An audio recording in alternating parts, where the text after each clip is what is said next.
Hi வணக்கம் நண்பா நண்பீஸ். இப்போ நம்ம ஏடிஎம்க்கு போறது ரொம்பவே கம்மியாயிடுச்சு இல்லையா? அதுதான் வந்து இப்போ யூபிஐ, ஃபோன்பே, கூகுள் பே, பேடிஎம்ன்ட்டு மொபைல்லேயே பார்த்தீங்கன்னா எல்லாமே வந்துருச்சு.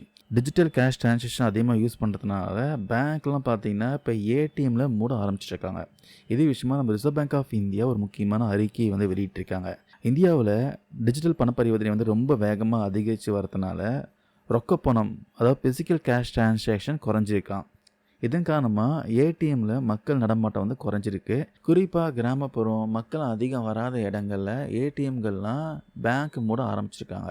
ஏடிஎம் எண்ணிக்கை பார்த்தீங்கன்னா ஆண்டு வாரியாக குறைஞ்சிட்டே இருக்கு. 2024 2,53,417 ஏடிஎம்கள் இருந்துச்சு. இப்போ 2025ல் 2,51,057 ஏடிஎம்கள் இருக்கு. ஒரு வருஷத்துல கிட்டத்தட்ட 2,300 ஏடிஎம்கள் குறைஞ்சிருக்கு. ஸோ இதில் வந்து பப்ளிக் செக்டர் பேங்க், தனியார் பேங்க்னு தனியாக கொடுத்துருக்காங்க பாருங்க. நம்ம தனியார் பேங்க் தான் பார்த்தீங்கன்னா அதிகமாக வந்து ஏடிஎம் மூடி இருக்காங்க. தனியார் பேங்க் வந்து 2024 79,884 இருந்துச்சு. 2025ல் 77,117 இருக்கு.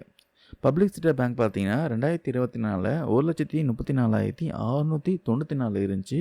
2025ல் இப்போ 1,33,544 இருக்கு.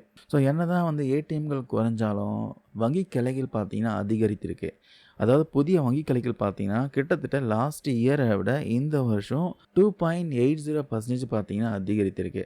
இந்தியா முழுக்க இப்போ 1,64,000 பேங்க் பிரான்ச்சஸ் இருக்குது, வங்கி கிளைகள் இருக்குது. ஸோ இப்போ நிறைய பப்ளிக் செக்டர் பேங்க் பார்த்தீங்கன்னா கிராமப்புற சிறு நகரங்களில் வந்து அதிகமாக கிளைகளை திறக்க ஆரம்பிச்சிருக்காங்க.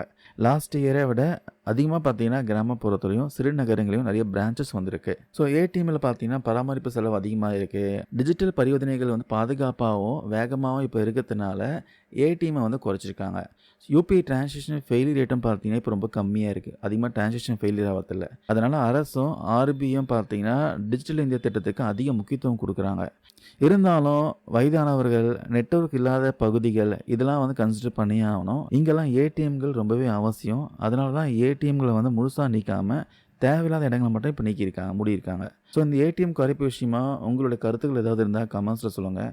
டிஜிட்டல் இந்தியா பற்றியும் கமெண்ட்ஸில் சொல்லுங்கள். தேங்க்யூ நண்பர் நண்பீஸ்.